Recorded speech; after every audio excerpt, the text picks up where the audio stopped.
Consumer protection is at the heart of Idaho's agency laws. Sometimes it's hard to see the line between what is appropriate and what is illegal when it comes to agency duties. It is important both brokers and licensees understand the duties owed to their clients when they are participating in a limited dual agency transaction with potential complications. To help you navigate through limited dual agency, the following scenarios have been developed. In our first scenario, the agent, Jill, is working with buyers, Jennifer and Carl. Jill has a personal relationship with the buyers because she has worked with them on a previous transaction. After learning of Jennifer and Carl's needs, Jill realizes that there is an in-house listing that would meet their needs. She approaches her broker about how to handle the agency relationship as the sellers are brokerage clients and the buyers have not decided on a form of representation yet. Hi, I want to run something by you. Are you available later today? Great. Okay. See you then. I think I've got a buyer for one of Tom's properties he mentioned in the office meeting this morning. I want to show his listing on 123 Elm to my former clients. They're pre-qualified and can easily afford it. I'm sure they'll be ready to write an offer if they like it. Now, even though Tom is already representing the seller, I can still represent the buyers, right? Yes, you can represent them. I mean, we have a signed representation agreement with the seller, so we already have obligations to the seller. Client representation for the buyers will mean limited dual agency. The service you provide might need to change from what you've given them previously.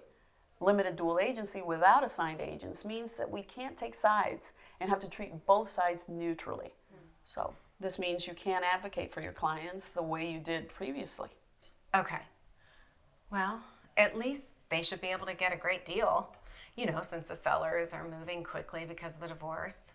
When do you think the price will drop from $320 to $310, like Tom mentioned in the meeting? Well, Tom shouldn't have shared that information, and I'll be speaking to him about it later. But see, that's a perfect example of the type of information that must be kept confidential. I mean, any information you've already learned about the seller needs to be kept confidential, even if you're working with the buyer as an assigned agent. Well, what about price? I know my buyers are going to rely on me to help them know how much to offer. So how can I help them without giving away what I know about the seller? Well, you can provide comps for similar properties in the area and advise them on the fair market value of the property, but you can't use your knowledge that a price drop may occur to advise them. I mean, the only way you can tell them that the seller is highly motivated is if the seller agrees to let you tell your buyers. That makes sense. What if I accidentally let something about the sellers slip to the buyers?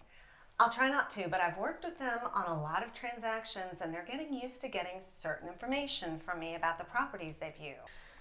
I'm worried I might let something slip. Disclosing something that could harm either client's interests, even if it happens by accident, will create liability for the brokerage. If it happens, you need to tell me immediately.